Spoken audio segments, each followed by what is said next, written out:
Well, we're in the middle of a series called What Defines Us, talking about RiverLife's 6 core values.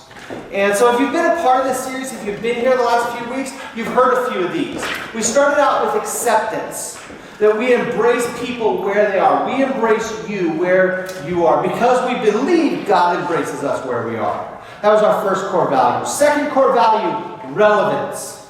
That we work really hard to connect biblical truth to people's lives. Every Sunday we want to be doing that. Third core value we talked about is transformation. Transformation, that we pursue radical life change.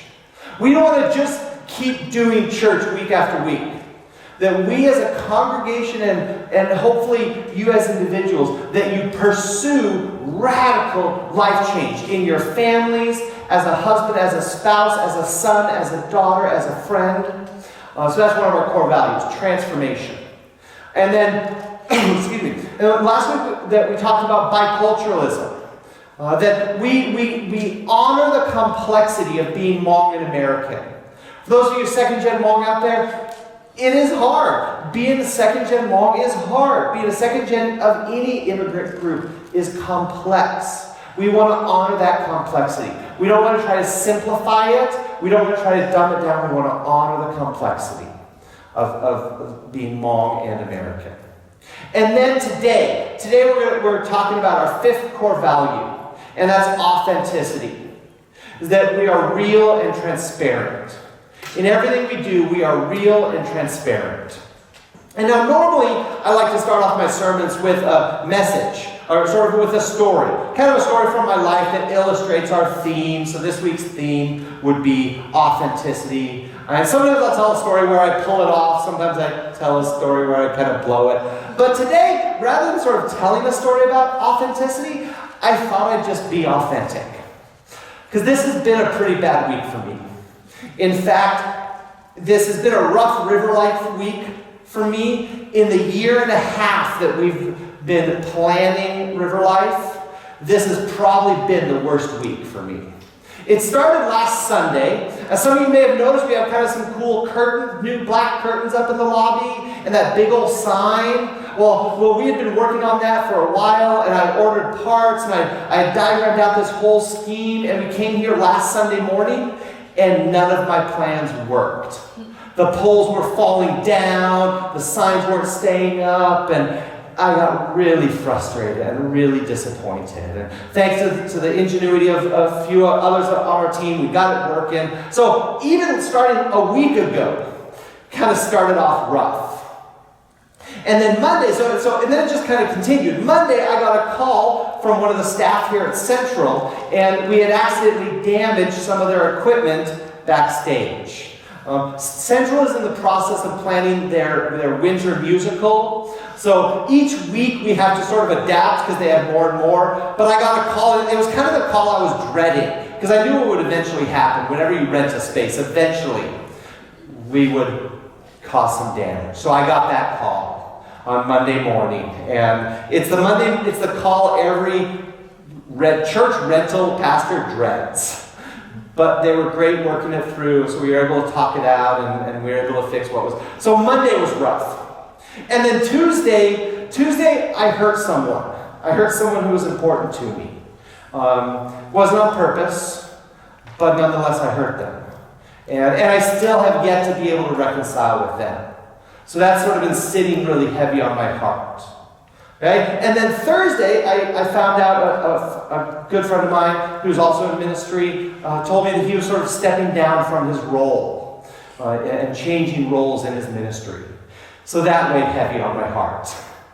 And it kind of hurt, even though I totally agree with the decision. In fact, he had talked with me in the past about this decision. And I support it, I agree with it, but it still weighed really heavy on my heart. And then Friday, we actually closed on a new house. Pavon and I have moved where we are in the process of moving, which is exciting and thrilling because we get to be closer to this side of town. The problem is that means our house is in shambles right now. Half our stuff is in boxes. I'm kind of lucky I was able to put together a complete outfit because we have so much packed already. And so our house is in chaos. we're running out of time very quickly, and so I've been stressed, she's been stressed, my heart's been heavy. I've had to kind of apologize a lot for multiple things I've done this week, and this was a really hard week. And I'd love to say that comes, and then if that wasn't enough, I have a sermon to prepare. I had this sermon to write this week about authenticity. And here I was having a pretty bad week. For those of you who know, I used to teach Sunday school back at Mount American Alliance Church, and so in my Sunday school days, if I had had a week like this, I would have just shown a video. Be like, we're watching YouTube today, guys.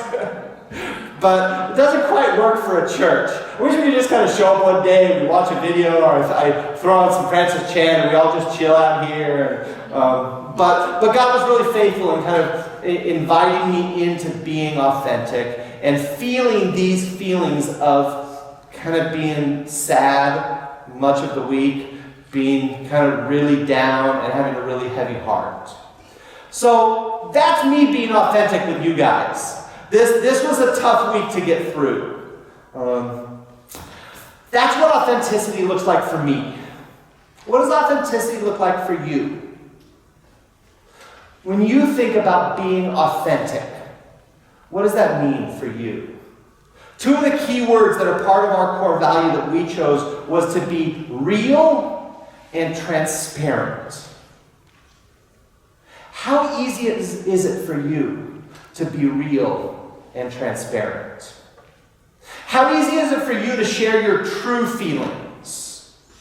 Or the thoughts you're really thinking? Or do you kind of hide the true stuff and then give something else when people ask? So does authenticity come easy for you? Or is it hard? I think a lot of it depends on sort of what we grew up with. You want to know the best test? If you're not sure how to answer that question, the best test of our ability to be authentic is when we're hurt. You want to know if you can be authentic? Get hurt. Hang around with me long enough and I'll probably hurt you, so I'll give you the opportunity. I tend to make my fair share of relational mistakes. So how are you when you get hurt? What does that feel like? What do you do? That's probably one of the best measures of your ability to be authentic. Do you engage? Do you run away? Do you minimize it and say it's no big deal? Or do you maximize it and you explode kind of like a Hulk? And you yell and you shout and you hit? What do you do when you get angry? What do you do when you get hurt? Well, I think another question we have to ask ourselves is, what have your families taught you about authenticity? What has your culture taught you about being authentic? See, American culture says be authentic, but kind of be in your face about it. I'm going to be authentic and I don't care how it affects you. I'm going to be myself. No one's going to tell me what to do. Good old American saying. Okay? No one's going to tell me what to do. And I don't care how it affects you. I'm going to be authentic. But it's kind of this in-your-face authenticity. Okay? Now that's what American culture says. Now Hmong culture kind of says the reverse. It says don't show your true feelings. Don't let people know what you're really thinking. Don't let people know what you're really feeling. Tell them everything's fine. Don't let it show. So you've got these two polar opposites. And the truth is, neither of them are right. Okay? So if Americans have it wrong about what authenticity is, and Hmong had it wrong about what authenticity is, then how are we supposed to know what authenticity looks like?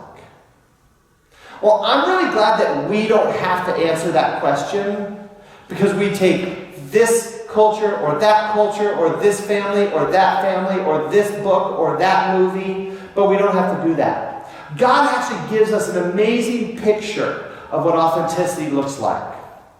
Okay? The Christian Bible is full of authenticity in all of its glory and all of its ugliness. Because authenticity gets pretty ugly.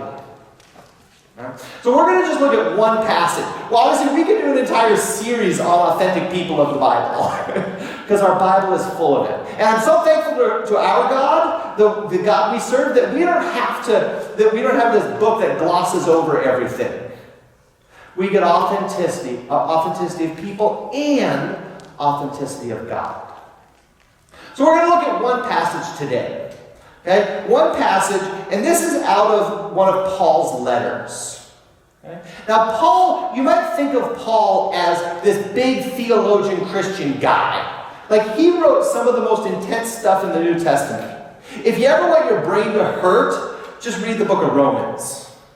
It is a powerful theological book that just like makes your brain hurt right there.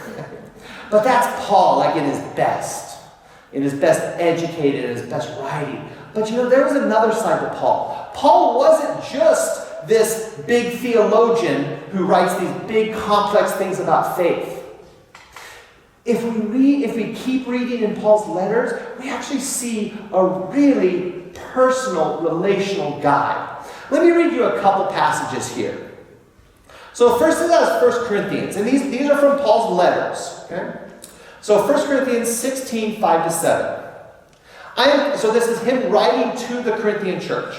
I am coming to visit you after I've been to Macedonia. Perhaps I'll stay a while with you, possibly all winter. This time, I don't want to make just a short visit and then go right on. I want to come and stay a while if the Lord will let me.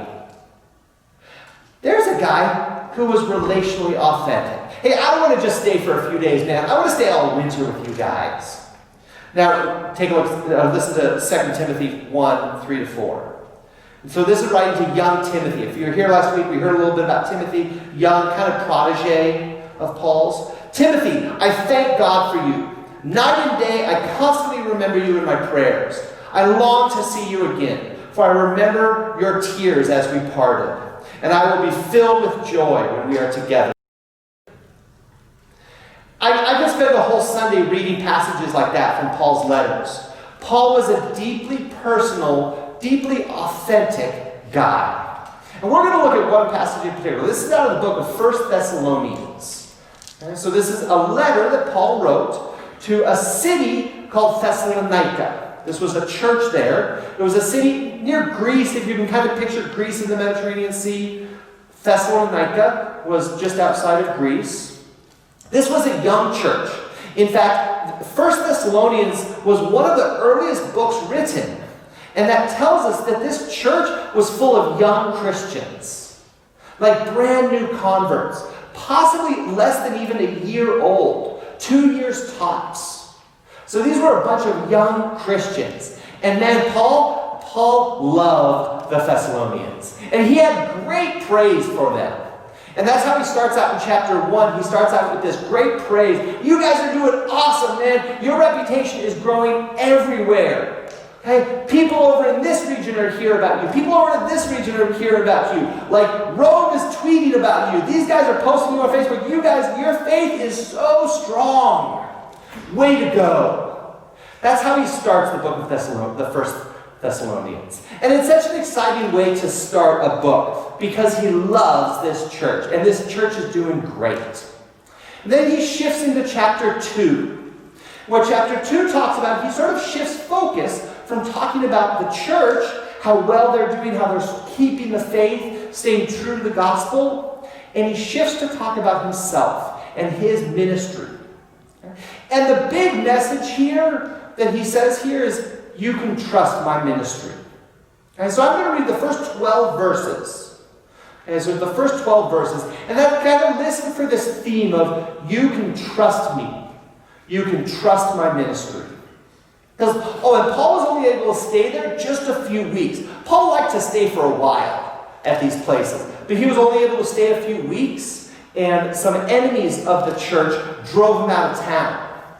So he was really nervous. He was only able to stay there a little bit. So he said, I want to come back to visit you, but in the meantime, you can trust me. Okay? So here it is, 1 Thessalonians 2, 1-12. You know, brothers and sisters, that our visit with you was not without results. We had previously suffered and been treated outrageously in Philippi. They had been driven out by some anti-church group, and so they were driven out of this city. So that we had been treated outrageously in Philippi. As you know, but with the help of our God, we dared to tell you his gospel in the face of strong opposition. For the appeal we make does not spring from error or impure motives, nor are we trying to trick you. On the contrary, we speak as those approved by God to be entrusted with the gospel. We are not trying to please people, but God, who tests our hearts. You know we've never used flattery, nor did we put a mask on to cover up greed. God is our witness. We were not looking for praise from people, not from you or anyone else, even though as apostles of Christ, we could have asserted our authority. Instead, we were like young children among you. And I'll say a better translation of that is kind of to say we were gentle among you. And some of the other versions, I think, actually translate that Greek word better. But it says that, so instead, we were gentle among you. Just as a nursing mother cares for her children, so we cared for you. Because we loved you so much, we were delighted to share with you not only the gospel of God, but our lives as well. Surely you remember, brothers and sisters, our toil and hardship. We worked night and day in order not to be a burden to anyone while we preach the gospel to you. You are our witnesses, and so is God, of how holy, righteous, and blameless we were among you who believed. You know that we dealt with each of you as a father deals with his own children, encouraging, comforting, and urging you to live lives worthy of God, who calls you into his kingdom and glory. I know that was a long passage, but did you kind of hear this message of you can trust me? In this passage, he says some things, here are some things we're not, that I wasn't, and here are some things that I was. You can trust me. Okay? And so, since this was kind of a long passage, I wanted to summarize it to help you kind of get a grasp of it. And I want to summarize it with 3 characteristics. And it kind of, I look at this passage as sort of a textbook for authenticity. This is a textbook. You want to know how to be authentic? You want to know what true biblical authenticity looks like? I think this is a great chapter for it. Because what this chapter says is that authenticity is rooted in love. It blooms into trust. And it results in fruit. Let me say that again. Authenticity is rooted in love. It blooms into trust and results in fruit. Now, let's kind of break those pieces down. First, authenticity is rooted in love. Did you catch that in verse 8? It says, because we loved you so much, we were delighted to share with you not only the gospel, but our lives. Because we loved you so much, we wanted to share our lives with you. That sharing our lives with you, that's authenticity. And it is rooted, why? Because we love you. So every good plant needs roots. And if I were to yank this out of this old tin here, you would see a bunch of very real roots for this very real looking tree. But you would see roots. Because every real tree needs roots. It's what feeds a tree. It's what keeps it strong and stable. It's what kind of gives life to a tree. And the same thing goes for authenticity. And Paul said it. Because we love you so much, we wanted to share our lives with you. So authenticity must be rooted in love. That has to be the beginning of authenticity. Authenticity for any other reason doesn't pan out. It doesn't work. It will always kind of fall apart. Okay? Second, authenticity is rooted in love. And it blooms into trust. So did you hear that message of this whole passage? You can trust me. My motives were good. My actions were good.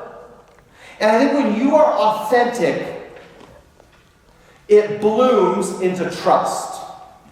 Good roots, good soil and food, bloom into these wonderful real leaves. And that's how you can tell. You will never see a great-looking tree with bad roots. Doesn't happen. Rooted in love, and it blooms into trust. And that's why I believe that authenticity is so important for a church. Not just from me, not just as a pastor, not just from up here on stage, but with you guys as well. Because we need to be a body that trusts one another. And that doesn't happen without authenticity. So authenticity is rooted in love. It blooms into trust. And then the last thing, authenticity always results in fruit. Authenticity always results in good things. Now, good roots produce good leaves, which produce good, real fruit. See, I have 3 fruit root there, didn't I? That's a good apple. But authenticity always results in good fruit. Now, at this one, some of you might disagree with this one. Some of you might say, I opened myself up and I got shot down. I took a risk and I got hurt. I was authentic and the other person kind of shoved it in my face. The reality is that does happen sometimes. But when I say it results in fruit, it's not always the fruit we think of. And the reason that I firmly believe this, and I believe the Bible firmly teaches that authenticity always results in good fruit, is because even if a relationship ruptures, that gives a wonderful opportunity for one or both people to turn to God. And I've ruptured relationships, unfortunately. I've hurt people, and sometimes I'm able to reconcile, and sometimes I'm not. And so I have some relationships out there that are ruptured. But that gave me a pretty huge opportunity to really turn to God in my failure and in my mistakes. Yes, I believe reconciliation between people is the best fruit. But sometimes when that doesn't happen or is unable to happen, turning to God in reliance and dependence is also pretty good fruit. So I do believe that authenticity always results in good fruit. And a good breakfast. So do you believe this? That authenticity is rooted in love. It blooms into trust and results in good fruit. Now, how do we live this out? What does this actually look like? And so I've actually got sort of an exercise for you for us to do this morning to help you think through this. And so the ushers are going to come down with a handout. I've actually got a handout with all of these things that Paul listed. And I kind of describe them as Paul lists things that are authenticity killers and authenticity growers. And as this handout is coming out, you'll see. So, and they also have pen. You'll need a pen for this. So, ladies, if you have a pen in your purse, pull that out. You can share with the guy next to you. Unless, guys, if you're really stylish, you can pull out like a fountain pen out of your pocket or something. Okay? If not, these guys have pens. Just holler at them, throw something at them, get their attention. Because I'm going to have us do a little self-assessment this morning. A little self-assessment of our authenticity. So again, Paul describes, in this passage, things that I've characterized as authenticity killers. And then authenticity growers. So like if I could take this plant, I could take weed killer or plant killer and spray it at the bottom, and of course this perfectly real tree would die. Or I could get fertilizer and spray it on, and this perfectly real tree would blossom. Those are authenticity killers and authenticity growers. Okay, so here's what I want you to do. As I read through, you take a look at this list, and I have little check boxes along this list that says, this is not me, this is kind of me, or this is me. Okay? Let's see. Did we run out of handouts? Did we run a little short today? Okay, my apologies. If you didn't get one, you can kind of share one with someone next to you. And so here we go. Okay. So let's read. I'm going to read through Paul's authenticity killers. These are the things that will destroy authenticity in you and in this church. Doing things from error. This is just mistakes. Sometimes you do things out of error. I tend to do things out of error. Not everything, thankfully, but I make mistakes. Okay? Doing things from impure motives. You have to ask yourself, really, what's my motive of being with this person or not being with this person? Trying to trick someone. Okay? Focused on pleasing people. Are you a people pleaser? Come on, fess up. Okay? Using flattery. Do you kind of butter people up? Do you compliment? Do you shower people with compliments to try to kind of get your way? Putting on a mask. Paul talks about that I didn't want to put on a mask. Do you put on a mask so you don't let people see what's really inside you? Or being greedy. Sometimes we can be greedy for money, but sometimes we can be greedy for attention. Sometimes we can be greedy for validation. And then lastly, looking for praise from people. When you do something nice, do you kind of hang around and wait for someone to thank you for it? Or someone to compliment you for it? Or are you okay if no one ever knows that you did something nice? So take a check mark some check boxes. Those are Paul's authenticity killers. And those are all things that he says in the passage that I wasn't like this. And then he gets into some authenticity growers. I'll read through this list. Knowing you are approved by God. You know, it's amazing how comfortable you are with other people when you know you are approved by God and you don't have to seek their approval or your parents' approval instead of God's approval. Secondly, know you are entrusted by God. Paul says this amazing thing that God entrusted him with the gospel. If you are a Christ follower, do you know God has entrusted you with something really valuable? God trusts you. Focused on pleasing God. That's the contrast he sets up versus pleasing people. Being gentle. That's that phrase there that I was like a parent. Really, a better translation is kind of that I was gentle. Are you a gentle person with people? Caring for others. Experiencing toil and hardship. That's actually something that is authentic. I got a great authentic opening story for my sermon out of a really cruddy week. Toil and hardship. Encouraging others, comforting others, urging others to live godly lives. And that's not that urging people, that's not banging people over the head with your Bible. That's not urging people to live godly lives.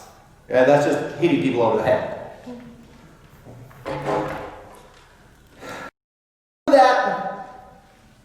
Pick a few that are like you, some that are not like you. I think this is really important. This list is really important for us as a church. Because Paul's authenticity killers will kill the authenticity of the church. And my bet is if you've been around churches, chances are you've probably been to a church before that has killed authenticity. And maybe, hopefully, you've been to a church that has actually grown and blossomed authenticity. And the more you're filled with that top half, the more that we as a family will kill authenticity. And I don't want that. So at RiverLife Church, we desire to be real and transparent. From the person getting coffee to the person on stage giving the sermon. We want to be real and transparent. So here's my challenge for this week. You ready for a challenge? I want you to take a look at the top half of the list. Okay, top half of the list. One of those authenticity killers that you marked as me, okay? Do you have one? So pick one of those, just one, that you want to do a little less of this week. Just pick one that you want to do a little less of. Do you have one? So for me, it's doing things in error. I tend to make a fair amount of mistakes over the course of a week. Most of them are fairly minor mistakes that can be fixed. Sometimes they're larger mistakes. I want to make fewer mistakes this next week. And I think by doing part of that is I will prevent authenticity from getting killed. In me, with my relationship with before, and others. Okay? Now I want you to pick one of them from the bottom list. One of them that you have marked not me. Okay? Pick one of them that you have marked not me. And I want you to try being a little bit more of that this week. I want you to be a little bit more of that this week. And if we each do that, we as a RiverLife family will grow a more authentic church. We will be a more authentic family. But this isn't hard. We need God's help. That's why we put challenges out here, because we need to turn to God for His help in this. So my desire for you and my desire for me is that we turn to God and say, God, take one of my authenticity killers away from me. And one of my authenticity growers that I'm not too good at, Lord, help me with that. Lord, help me with that. Because remember, authenticity is rooted in love. It all begins here. It blooms into trust. And it always, always results in good fruit. I'm having apples for breakfast. Let me close in prayer.